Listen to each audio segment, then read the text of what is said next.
Hello, welcome to Beyond the Numbers. Today's guest is Sacha Lucas. Sacha, would you mind introing yourself to start off with? Sure. Hi, mate. My name is Sacha Lucas. I am a fitness coach, business owner, and also business mentor and fitness educator. And I am based in Manchester. And I've been in Manchester for doing fitness for 10 years now. 2025, 2015. I qualified, and it's been a whirlwind. So I'm excited to kind of tell you all about my fitness stuff today.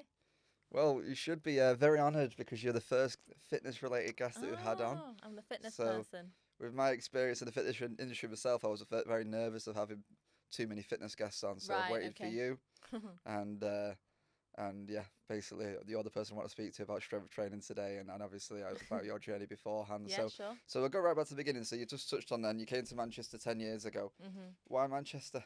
Well, I actually came to Manchester a lot before that in 2010, and I went to uni. I actually studied fashion. I don't know. I think it was just, I don't know why. I just thought, yeah, that would be fun. So I ended up actually going to London to study fashion in my late teens. And then I came to Manchester to study fashion because it was the only uni that did it.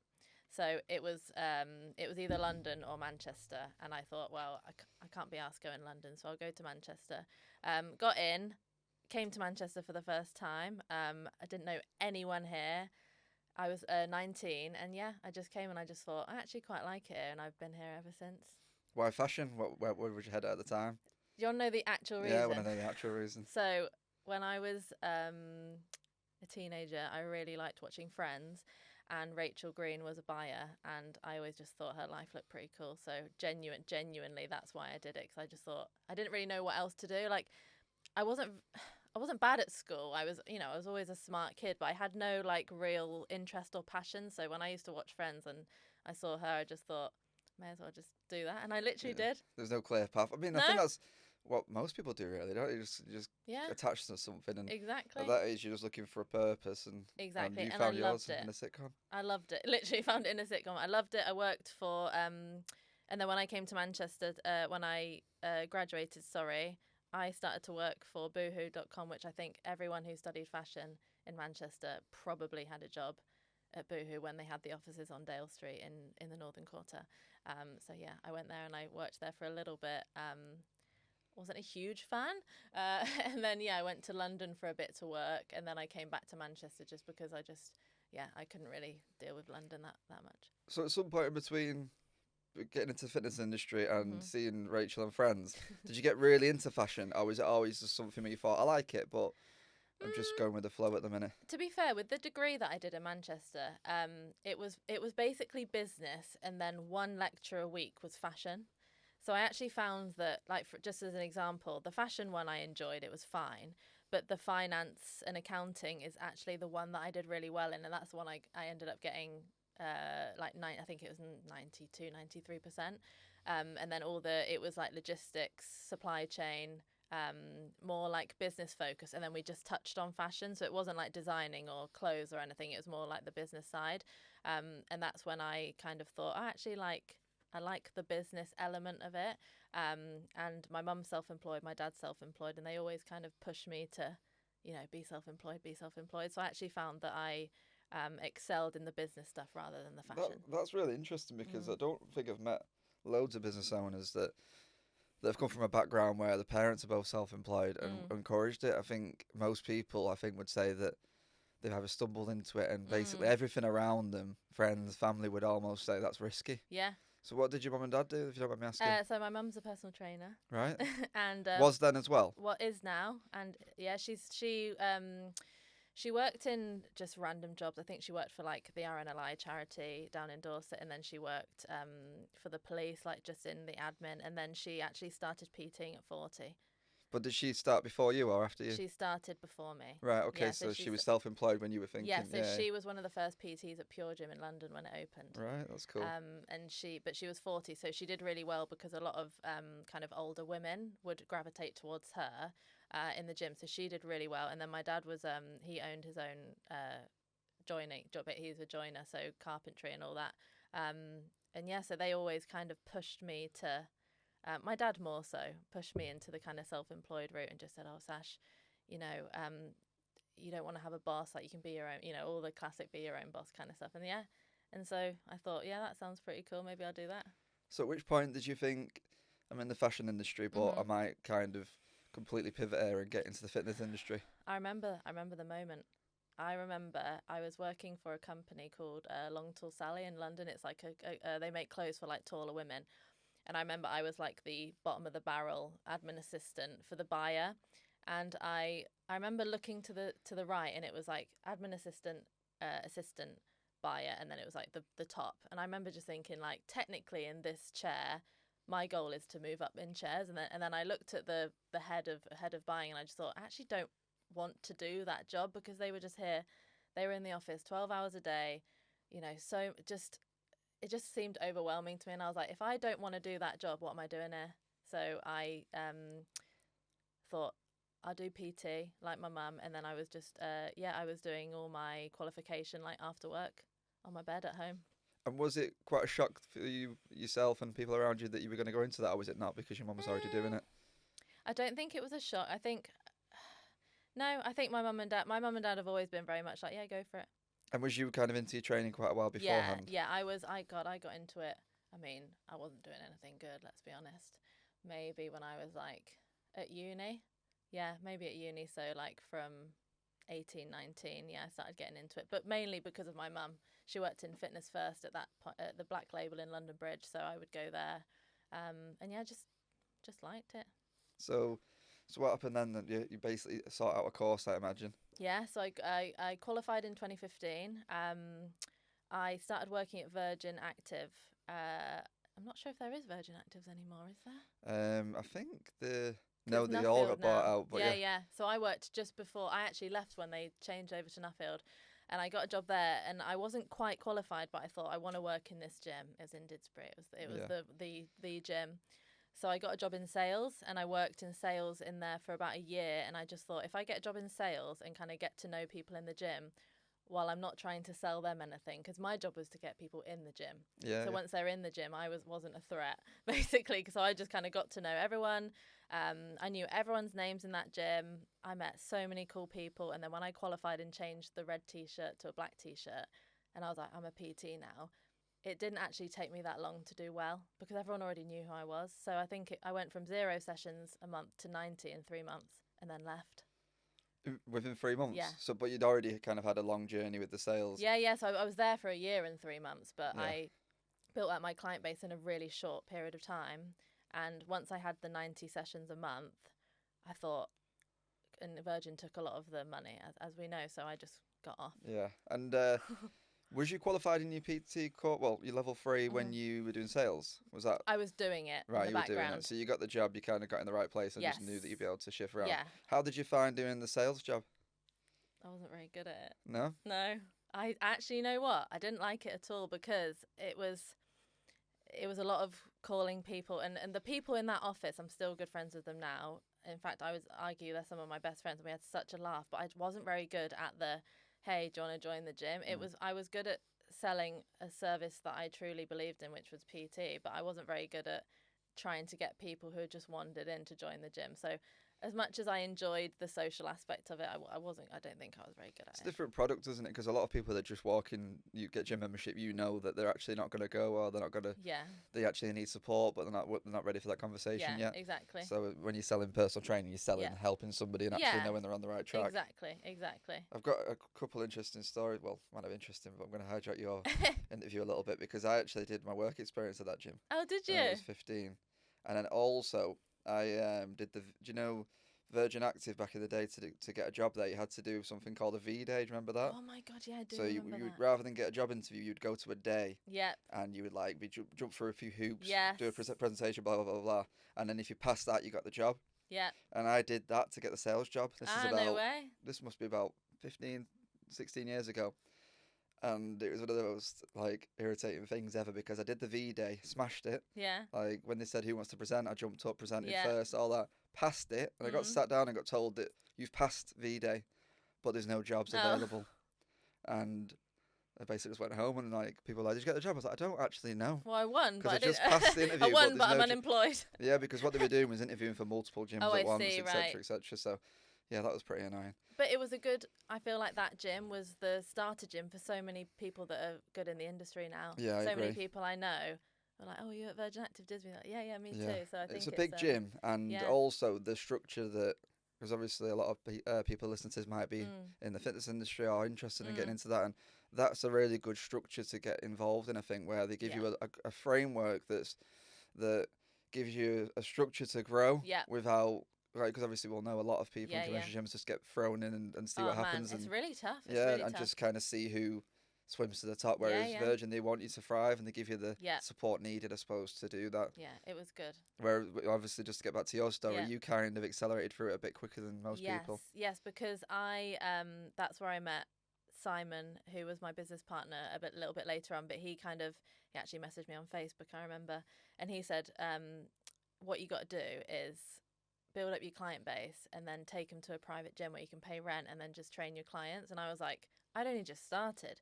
So I was like, yeah, okay, I'll do that. And I did it, and I messaged him and I was like, right, I've got 90 sessions a month. Is that enough? And he was like, yeah. He was like, you could have stopped at 50. He was like, yeah, right, you need to get out. And then we met, had a coffee, and he was like, come to my gym. And that was RX gym in Didsbury. Yeah. And that was in 2016. And yeah, I remember I left Virgin, took all my clients, didn't lose one, because they all wanted to come to RX. That's impressive, yeah. Didn't lose one. I was so nervous about telling them, but I didn't lose any. And then the next month, it was September, I remember, I got paid from Virgin, and then I got paid from my clients who are now paying me instead of, and I looked, I was like, oh my God, is that my money? And I couldn't believe it. So that was all in the space of 3.5 months. And then did you retire at that point? Yeah, retired now. Yeah, I live on I've got a yacht now. I just chill on there most of the time. So obviously you've moved all your PT clients to a private gym, but just to go back a little bit, why do you think you succeeded so quickly? Do you think it was you kind of laid a lot of good work down doing the sales job and building relationships beforehand? Yeah, I think I'm good at talking to people. I've always been told that, I know this is a bit of a buzzword in the fitness, but relatability and all that. But also Simon said to me, I remember it so clearly. He went, Sacha, you work really well with a gun to your head. So he basically said, the quicker you can do this, the quicker you can stop paying Virgin all that money, because they were like, oh yeah, you don't have to pay rent, but we do take, well, I can't remember the percentage. So you are paying rent, you just don't see it. So he was like, you need to get out as soon as possible. And he was like, you've got the potential. That's the reason I messaged you. And he just said, do it as quick as you can. So in my head, I was thinking, this PT who is well renowned in the fitness industry wants me, he sees potential in me. He wants me to go and be self-employed. So I was like, let's go. So I just thought, like, what have I got to lose? So I was just going up to everybody, like, hey, I'm a PT. And I honestly, it just didn't take long at all. Well, I think a lot of people will start their journey as a PT and not put too much pressure on themselves and kind of just build up gradually. But obviously you had urgency and it shows what you can do if you kind of and I always say this to the coaches I coach as well, but like the worst thing that can happen is someone says no. And I was like, and you will get no's, and you will always get no's. So if I just thought I could go up to this person and talk to them and talk about PT, and if they say no, who cares? And you just get used to the no's, and then you get a yes, and then you get a few no's, and you get a yes, and before you know it, you're getting not many no's and all yeses. And then it's just a confidence thing, but you just have to realize that people are always going to say no, and it doesn't really mean anything. It just means that they're not asked about PT. That's fine. And it's not a big part of their day to say no, they forget about it the next day. Exactly. And tell you what, you shouldn't have to convince someone either. If you have to like really, oh yeah, so what we'll do is we'll do this. It's like if they want it, and then they're in. So I know not too long after this, you created your first online business, which is interesting. It probably doesn't sound that interesting because it's so big now, but at the time, this was 2017. So this is a good 3 years before COVID when it really boomed and whatnot. How did that come about? Me and Si were sat in the cafe and we said, we need to do some online stuff. And I was like, yeah, sweet. So he was kind of like the face behind the camera, and we did it all on Snapchat, which now is like for teenagers, right? Is it? I don't know. I think so. I think it was then. I think, well, yeah, we have to be fair. And we did that whole business off Snapchat. I think Joe Wicks was doing his 15-second videos on Instagram back then when it was like kind of coming about. God, I sound old. And then we were doing those videos, but on Snapchat. And Simon was like, you need to get on Snapchat. Let's do this. And yeah, we created the Strong program in 2017 to 2019, which seems like such a long time ago. But yeah, don't get me wrong. The product I wouldn't have a product or service like that now, but at the time it served a purpose and it got our faces out there. We had so much fun doing it. And yeah, we had loads of clients. We used to do like classes in the gym on a Saturday morning, like very social. We built a huge community on Facebook.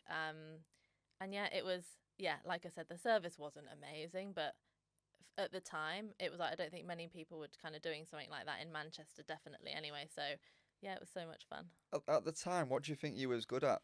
Because I know beforehand you told me that your coaching ability wasn't up to obviously where it is now, and No. you were quite self-aware about that, and Mm. but you were quite good at sales, and you were, obviously had some coaching ability. But what do you think was your best? I mean, in my head right now, I'm thinking you go for stuff, don't you? You don't Yeah. really wait around for people's approval. You just go for it and Yeah, work hard. I was very much like, yeah, I just went for it. I always need a nudge. So I always need, I think that's maybe something I should work on in like my own personal development, but I always need a nudge from someone else. But once I've got that nudge, I'm ready to go. But I was the copywriter. So I used to write like the Instagram captions, the Facebook posts. Simon's dyslexic and he won't mind me saying this. He's terrible at spelling. So I had to go over all of his stuff. And I did the programming. So he was like the beard, the face. Everyone knew who he was. And then I was he used to say he's the face and I'm the brains. So I did all the programming. I did kind of like the logistics behind the business, which is why it worked so well, because Simon was never, he was good at it, but he didn't enjoy it. So he was that and I was the logistics. So it worked really well, actually. And where did you go from there then? How long was that going on for, and where did it end up leading you to? 2017, 2019, and that's when Simon started filming stuff and he started doing videography for fitness businesses. And I was that's when I started studying with OPEX, which is a American kind of fitness education company, and I really started getting into the program design and like the proper coaching, and we just kind of, he wanted to do that, I wanted to do that. I got approached by Craig Massey, who is now head of education at the PFCA, March on, and Craig was like, come and do this with me. Simon was very happy he was like filming Eddie Hall and and I was like, it's been great. Go and do what you're good at. I'm going to go do what I'm good at. So, yeah. And then I started studying with them and doing some work with Craig. And that was 2019. Yeah.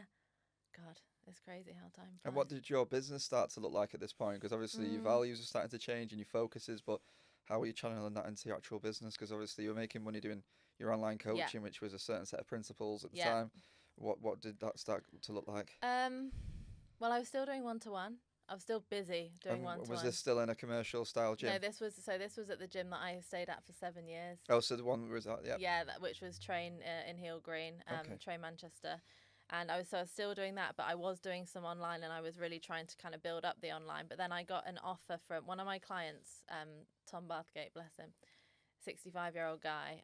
His son worked in Saudi Arabia and worked for this fitness company. And basically they asked me, because they needed female coaches. And that was at the end of October 2019. So, yeah, they asked me to go. And I remember I said to Craig, I was like, I think I'm going to move to Saudi Arabia. And he was like, really? And he literally, I remember he said, he went, why? I was like, I don't know, but I said to myself, if they withdrew the offer, would I be annoyed or would I care? And I thought I'd be annoyed, so I thought, okay, I'll go. And then that was end of Halloween 2019. So I went and worked over there, but then obviously lockdown hit, so it could have been very different, but it wasn't. Saudi Arabia was viewed a bit differently then as well, wasn't it? At that point, you probably barely heard of anybody that's been there. Whereas now, obviously, especially with the sports and stuff that's going on over there, it just feels a lot, which is clearly what they're doing, the increase in tourism. So it was a bit more of a risky move, I suppose. Yeah, exactly. But I felt like I'd got to a position where, I don't know, I had a itch that needs scratching, and I wanted to go and do something really, really random, and I am really glad. Yeah, I went. I remember waking up when I got there and thinking and hearing the call to prayer and stuff and being like, what am I doing here? What am I doing? I've just left. And I remember I got rid of all my clients. So I had this huge client base, all their payment systems set up, and then I just deleted it all and went over there, and I was just like, what am I doing? What am I doing? And what was you actually doing there? I don't know. One-to-one PT. One-to-one PT. So it was, you had your own driver, and then you just get taken to different houses all day. I was doing a lot of sessions. It was exhausting. The experience was crazy. But I was also studying. I was still studying OPEX. It took me, because I was working full time and it was a very, very intense course. It took me about, I think, 18 months to do it. But yeah, I was just doing one-to-one studying, training, sunbathing. What was your mindset going there? Was it to go there and save some money, come back and Yeah. kind of kick on, or was it let's just go with it and see what happens? Well, as you know, it's common knowledge that when you go over to that part of the world, you know, you don't pay income tax, and you know, they were kind of pitching it to me as, we'll give you this base salary, and then obviously you'll make more money doing this, and there's no tax, and we'll look after your housing, we'll do this. So it was kind of like, oh, that sounds nice. But because of lockdown, it didn't ruin it. I'm not going to say it ruined it, because I had a great opportunity that one of my clients paid for me to go and live with the family. So I had my COVID test, they had their COVID test, and then I moved into the house. So I was very lucky. So I continued to get paid as normal. It was a very odd experience. It was very isolating, actually, looking back. But I made some money, and then I was like, I'm getting out of here. And then August 2020, I came back. Did it hit you suddenly you want to get out there, or was it Yeah. part of the plan that you were leave at that point? I remember thinking, I need to get out. I need. There was something. I was talking to Craig, who I was working with before I went. I was like, it doesn't feel right anymore. So I just, yeah. Was you missing home as well? Yeah, I was missing home, but also it was lockdown. So I didn't know what I was going back to. So it was a very funny, August 2020 to October 2020 was a very odd time. But yeah, and then the minute I got back in October 2020, I went back to work at the same gym, and then pretty much text all my clients. I was like, "Yo, I'm back." So it was almost like you never left for a couple and months. And then obviously, but then the gyms close and open. You know what it was like? It was just like, oh, are we open? Are we closed? Are we open? And then April 2021, April 12th, 2021. I remember it so clearly. The gyms opened, and then from then April 2021 to December 2024, I was in there. So just to go back to Saudi briefly, what would you say? Because it's very different, and you're putting yourself into a situation that's completely different to what you've been used to, and kind of out your comfort zone. What would you say you learned about yourself, and what skills would you have developed, do you think, while you was there? I think I learned that I was good at my job and I was good with people. One of my clients over there, I ended up training online for 5 years when I left. 4 years, sorry.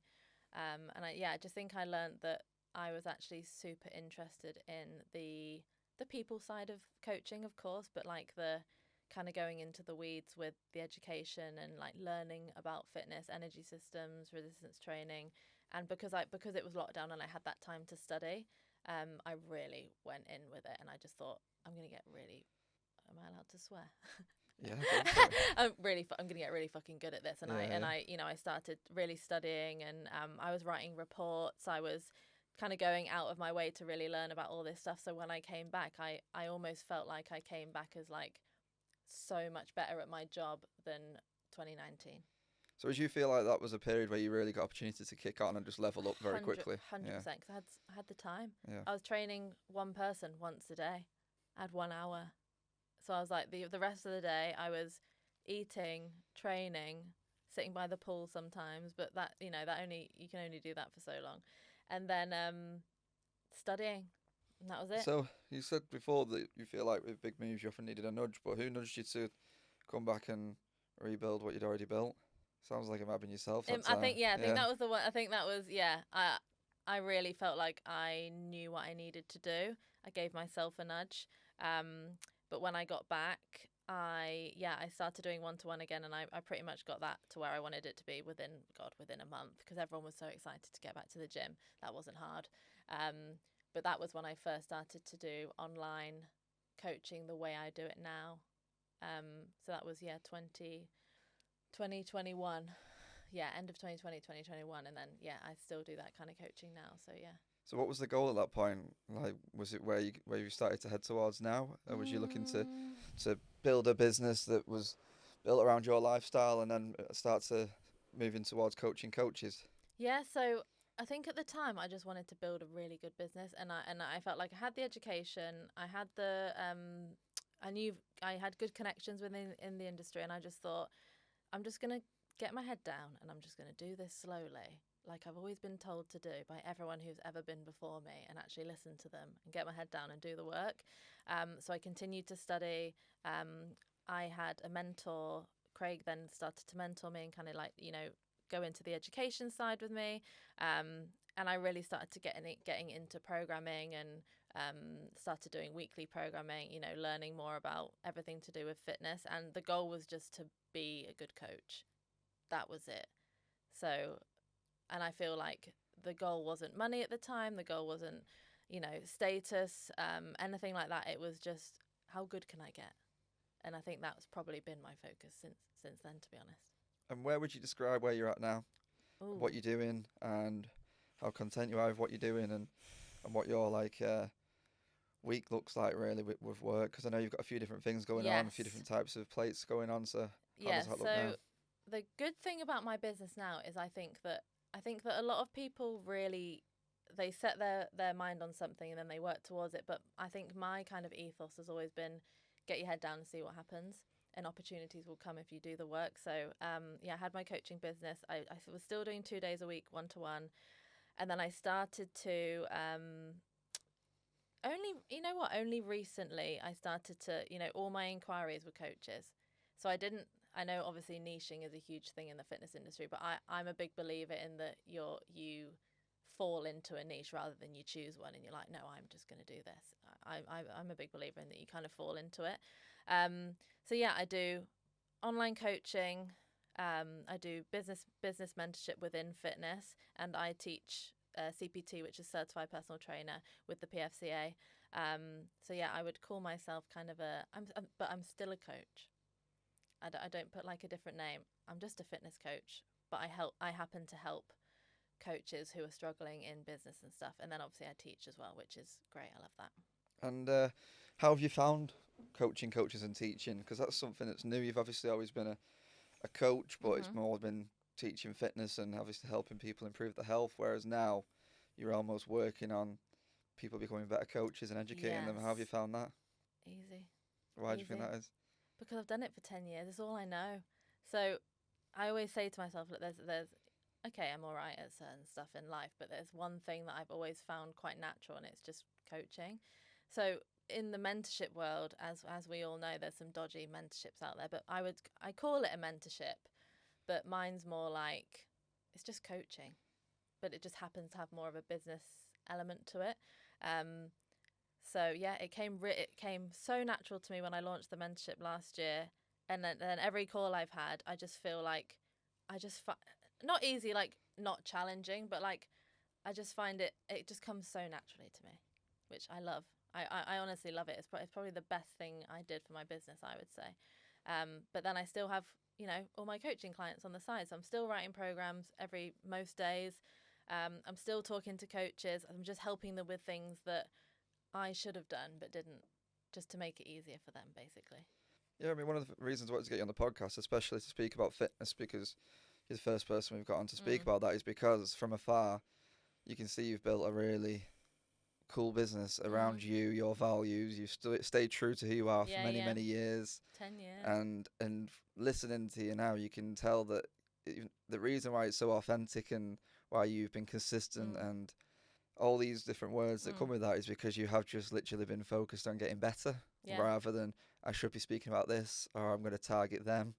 You've just kept doing what you want to do and remained, I know it's so cheesy to say, but remained true to what you wanted to do and what you believed in, and then it's just obviously naturally led you to where you probably should be. Yeah, and that's what I kind of want to, that's what I want to kind of bring across when I am coaching coaches and stuff, is like people are looking for like, also, I'll go online straight away, or 10K months and then I'll do this and I'll do this, and I'm just like, you just got to crack on and you need to get your head down and do the work, just like in any other business where you go in and you don't really know what you're doing, and you're watching other people who do it, apprentice almost.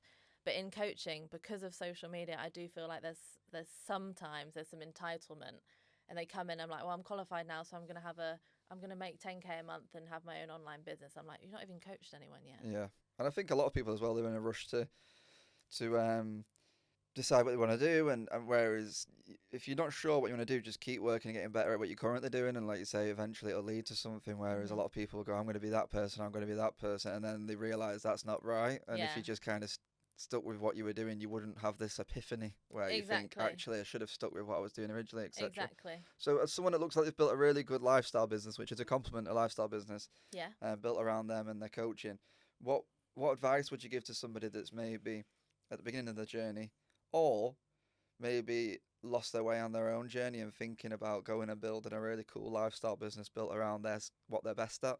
What advice would you give to somebody to do that? My advice would be, first, there's nothing wrong with a lifestyle business. You don't need to you don't need to, try and dominate the world and, make millions and millions of pounds. A lifestyle business is great, and I'm very proud that mine is that, and that's exactly what it is. But I would just say, just get really good at the job. There's so much to learn. Like my knowledge is good, and I'm proud of the knowledge I have kind of gathered over the years, but there's still so much to learn. So I'm always a big fan, being humble, understanding that I always say that the minute you think you know it all, you're doomed in business, but especially in fitness. I know all I need to know about fitness, so I can just crack on now. I'm like, trust me, you don't. So I would just say, get your head down, coach as many people as you can, listen, more than you speak. Don't try and niche down too soon, because you're cutting off a huge portion of the population straight away. People are, I busy mums or whatever. And I'm just like, at the beginning, forget about that. Just coach people. And it doesn't matter who you're coaching. Coach loads of different people, refine your skills, practice what you preach as well, embody your business values, and just know that it can be a very long-term career if you're patient. But a lot of people try and rush it in the first 3 years. Oh yeah, I'm an online coach. I do this. It's like, you literally just started. Just chill out a bit, get really good at the job, and then see what happens over time, because opportunities will come to you if you get your head down. 100%. I totally agree with you on the niching thing. I think it's obviously a whole different topic we could do a podcast on, but niching for me isn't something you choose. It's something that you end up finding when you build a certain set of skills. Exactly. So like, just to give an example, when you mentioned your mum found she was a PT in a London gym and started to attract an older crowd, because she might have been one of the older PTs at that time. And that's, for me, is letting a niche come to you with your skills. She happens to be a 40-year-old woman, so she can relate to people naturally. She's also a highly skilled coach, so you can do the job. And that immediately is a niche. Exactly. But it's a natural niche, not like... Choose it. You don't need to be the like, I might say, I like many things, but one of them is football. So I might be a bit more attracted to somebody that also likes football, because we can speak about football. It's just normal. But what I don't want to do is become the coach who trains people like football. Especially if I don't like football. Yeah, but there's also no need. There's no need. There's absolutely no need, and people think, and don't get me wrong, I'm not the best at marketing, but with the online fitness business marketing, it is easier to market if you're marketing to a certain type of person, but it doesn't mean that you have to get to the point where you're talking to such a small part of your audience that it just kind of puts off everyone else. And some people might say that's a good thing, but I fell into coaching coaches. I still have clients who aren't coaches as well. So I never say, by the way, I only coach coaches. It just, the inquiries I get just happen to be coaches, which is fine. I think it's natural for a lot of coaches who have been doing it a long time. But I think if you're choosing one and then you're kind of removing the rest of the audience, you're digging yourself a hole too early on. If you've been doing it 8-10 years, and I don't know, you found yourself coaching cyclists, for example, then fair enough, or high rocks or CrossFit or whatever, go for it. And if that's what you're good at and that's what you love, I'm all for it. It's saying I only do this right at the beginning. I just think it's a bad idea. And just before you've necessarily built the skills to really want to niche yourself down on that thing, because there's nothing worse, in my opinion, where people constantly change as well. Fickle. So we'll move on, because it's something I really want to speak to you about. So one of the reasons I got you on is I just think you'd be a really good person to give some tangible advice on. We hear it all the time about, as a high performer or a business owner or entrepreneur or anybody that's listening to this podcast, why looking after your body is so important. And I think a lot of people know that now, and if they're not doing it, they're aware that they should be doing it, etc., etc. But what I think would be really cool for you to just give 3 or 4 tips on why it is as important as it is, and what impact that can have. I think everybody knows if they're a bit leaner or a bit healthy or whatever you want to say, that can help.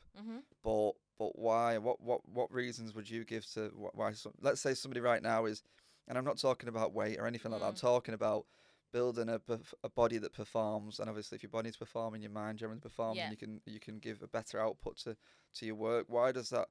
Why is it so important? I'm a big believer in, I think there's practicing what you preach within fitness, but there's also just embodying what you teach. So it with my coaching clients, not necessarily my coaching businessy clients, I'm talking about the classic sustainability, nothing's off limits, move every day, sleep as much as you can, all of that stuff. And yeah, okay, it's basic, we get that, but not a lot of people do it consistently. But I'm a big believer in, if I do it consistently as best I can, then I'm showing them that it works.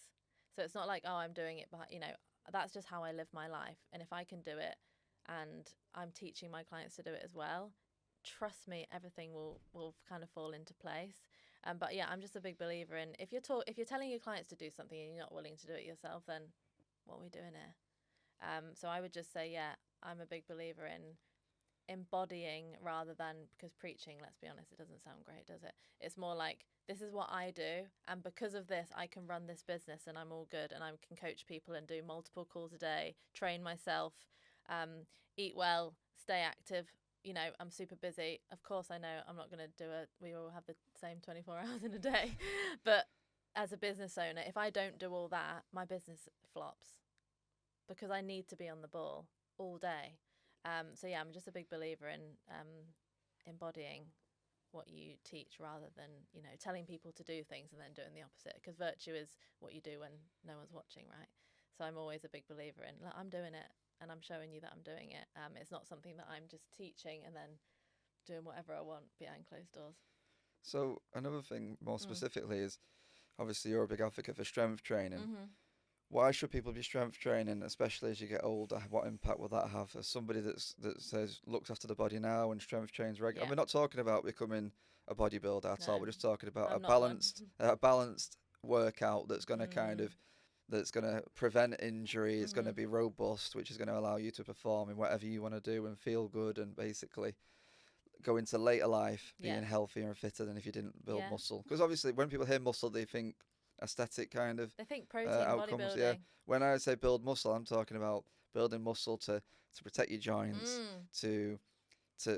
I mean, you can probably give me hundreds of reasons why you should build muscle and have muscle as an older person as well, and we're all going to become older people. So, why should somebody bother about strength training now, and what benefits will it have for them when they're older? I think it was it Peter Attia that said, it's not about the years in your life, it's about the life in your years. I think that was him. I hope that was him, or whoever it was. It spoke to me, I guess, because you could live for a long time, but if you're spending the last 15, 20 years of your life in a chair, like, not what's the point? I'm not saying there's no point in life, but it's the life in your years. And I'm a big believer in that strength training. I say it's not a hobby. People are like, oh yeah, my hobby. No, a hobby is something that you do because you think it's fun, and you don't need to do it, but you just do it because it's fun. Strength training, in my opinion, should just be a compulsory part of life. And obviously, I'll go into my dad's accident. So my dad is 59, 100 kilos, big guy, spent his whole life on building sites. Strength trained in maybe the last 5 years, thanks to my mum, because she kind of forced him into it. But very strong guy. And then on the 15th of Jan 2025, this year, he falls down the stairs and breaks his neck, and has surgery in the back of his neck. He'd already hurt his neck a year before on a mountain bike, just went headfirst into a tree, so his neck wasn't in a good place anyway. So the fall kind of just went, it's gone now. And it's April the 11th, so that's almost 4 months. He's all right. And the surgeon who did the operation on his neck and who kind of watched over his recovery, and this actually happened, I heard him say it. He said if he didn't have as much muscle as he did, he wouldn't. He would either be dead or he'd be paralyzed. So as much as he has paralysis, he is able to walk. He doesn't have much grip in his hands, but he can feed himself. He can brush his teeth. He can do things that we kind of need to do. Will he work again? He won't be on a building site ever again, but that's okay. But if he didn't have that muscle, he'd be a goner. And then obviously my mum is, she's 60 this year, but she's strength trained for maybe, I don't know, 30 years. She can do pull-ups. She's very strong. But she is then able to lift my 100-kilo dad help him out of bed and can look after him because she's strong. So as much as I knew before that all happened that strength training is really important and we should have muscle, and I've always thought it should be a compulsory part of life, it kind of gave me that the reassurance not train. If you don't do any strength training, it shouldn't be like some people, I can't be asked for that, I do yoga. I'm like, yoga's fine, but it's not a substitute for strength training. Pilates is fine, it's great. It ain't a substitute whether we like it or not. So it's almost like in the fitness industry, say find a way of exercising that you like to do and stick with that. And I don't like that at all, because I just think, well, as long as you're strength training, because in my opinion, if you don't have any muscle growing up, that the life in your years are not going to be very good. So I'm an advocate, but I wouldn't even say that, because I'm like, it's not about me advocating it. It's just, you should be doing it whether we like it or not, if you're able to. No, it's really good. I mean, obviously, like I said before, we've heard for years that you should be strength. I think a lot of people just bored by that kind of topic because it's used to it. But when you hear stories like that, it really brings back why. And it's not just about saving your life; it's about quality of life. Regardless, You don't have to have an accident to realise the benefits, but everyone can benefit from it. Everyone. And obviously, anybody that's not doing strength training can easily get started with somebody like yourself or another coach in the industry, no problem. Absolutely. All the advice is out there. Just to go back now to the beginning a little bit of like, if somebody was looking to become a personal trainer, because I'm a big advocate for becoming a personal trainer. We've spoke about it before, about how many skills it can give you that can I mean, we know loads of people that started as PTs. I think people outside the industry probably even think that everyone's a PT now, where they'll start as a PT and then they'll find a completely different niche, not even within fitness. I think it's a really good crash course for sales, 100%. marketing. But what would you say to somebody that's thinking of becoming a PT? In a nutshell, because you could really write a book. I mean, I could write a book. Maybe I'll do that. I would say 100% go for it, because like you said, it's not just, even if you don't end up doing it as a long-term career, it gets you good at so many different things within business. And I truly believe I'll do it until I'm retired. But if I didn't, and if I stopped PTing, I'm very confident that I could walk into any industry and probably do well because of what it's taught me. But I would say obviously do it CPT with PFCA, because I teach it, so I'm going to plug it. But I would say 100% go for it. And you don't have to be really loud and bubbly. I know a lot of PTs who are, slightly introverted even, but the clients that they attract are also introverted. So, you attract the people that are kind of like you. So I would just say, yeah, exactly. There's a little niche there. But I would just say, if you are thinking about it, go for it. Because at the end of the day, the worst that can happen is that you get to be in the gym all day. It's better than being in like a little office or whatever. It's like you get to crack on in the gym all day, meet people, teach people how to use the gym, and it can turn into either a long-term career like mine has, or it will teach you so many life skills if you want to then go into another industry, and you'll probably do really well. Yeah, so just do it. Just to add to that, I think basically, if you become a PT, it seems like a step forward regardless of what direction you're going in. 100%. Like, it's not, none of it's time wasted. Them skills can then be transferred to anything. So if you're unsure what you want, I'd even say become a PT for that year or two while you're figuring it out. Yeah. Or even like it can be an alternative to uni or something if you have no idea what you're doing. Yeah. So just to finish off, I've got 2 questions. The first one is, what advice would you give to Sacha at 18 from yourself looking back now? 18. What was I doing at 18? I was at college in London. What advice would I give to her? We have ahead of the journey that she's about to go on, I guess. I'd say, I don't know what I'd say. I'd say get your head down, crack on, ignore the noise, and just be patient, and just basically like believe in yourself and your knowledge, and just forget everyone else for a second. Just get your head down and crack on with it. It sounds really vague, but that's kind of my in my industry. I always, if someone's like, oh, I don't know what to do about this, I'm just like, get your head down, ignore all that, and just do what you think is right, and just crack on with it, and good things will come. So I'd say, Sash, get your head down and crack on with it for the next however many years. Final question. What does retirement look like to you? Oh. I'm a big believer in I mean, when I get old, if I'm lucky enough to get old, maybe I probably, won't do work. But I'm a big believer in getting to the point where I can be really selective. So I don't think in the next 30 years, I don't think I'll just be like, I'm just not going to do anything now, because I'm not a big believer in that. But I think, I'm 34 in 2 weeks. I just think that I'll probably be doing what I'm doing now. Who knows what it will look like for the next 20 years. But then I think after 20 years, it will be more like I can be super selective. Funny you said that, I do want to write a book about the job at some point, because I like writing. It's a hobby of mine. But yeah, I would like to do, more education. I like doing talking, public speaking. So I would say, yeah, my retirement is still going to be fitness and coaching, but more education, talking to people that are coming into the industry, and just showing people that it can be a lifelong career rather than something you do when you're 21 and then you just suck it off. So yeah, just more selective, more education, more public speaking, and more writing about the job, but probably still coaching a little bit on the side, because I think I'll always do that.